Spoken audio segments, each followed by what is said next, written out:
Chief of hip replacement and complex trauma unit Fortis hospital Mohali से हूँ जी।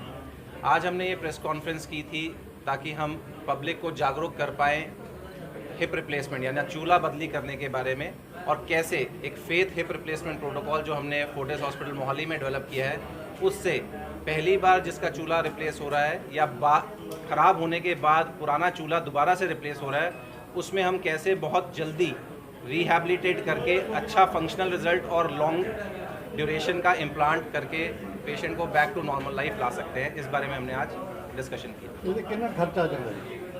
पहली बार अगर हम चूल्हा बदल रहे हैं किसी भी पेशेंट में तो लगभग 3 लाख का खर्चा आता है।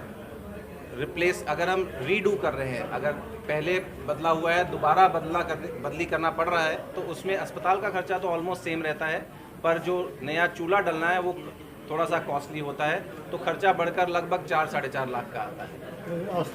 कितनी किस्तें करनी पड़ती है? प्राइमरी और रिवीजन दोनों में ही लगभग 5 से 6 दिन का स्टे रहता है। ब्लड लॉस कितना? प्राइमरी हिप रिप्लेसमेंट में blood loss less than 500 ml होता है, तो 70 से 80% लोगों को कोई रिप्लेसमेंट खून की ज़रूरत नहीं पड़ती है, हालांकि हम अरेंज करके रखते हैं। रिवीजन में दोबारा जो सर्जरी हम कर रहे हैं, रीडू सर्जरी कर रहे हैं, उसमें डिपेंड करता है कि उस रीडू सर्जरी की कॉम्प्लेक्सिटी कितनी है। अगर हम कॉम्प्लेक्स से कॉम्प्लेक्स रीडू सर्जरी की बात करें तो 2 से 3 यूनिट ब्लड का आवश्यकता रह सकती है, ज़रूरत रह सकती है। कितनी उम्र तक के करवा सकते हैं इसको रिप्लेस? रिकवरी की अगर बात करें तो मॉर्निंग ऑफ सर्जरी, अगर हम सुबह फर्स्ट केस सर्जरी करते हैं तो जो यंग और अलर्ट पेशेंट होते हैं उनको हम इवनिंग ऑफ सर्जरी में वॉकर से चला सकते हैं। अगले दिन से तो हम प्रैक्टिकली सभी मरीज़ों को चलाते हैं।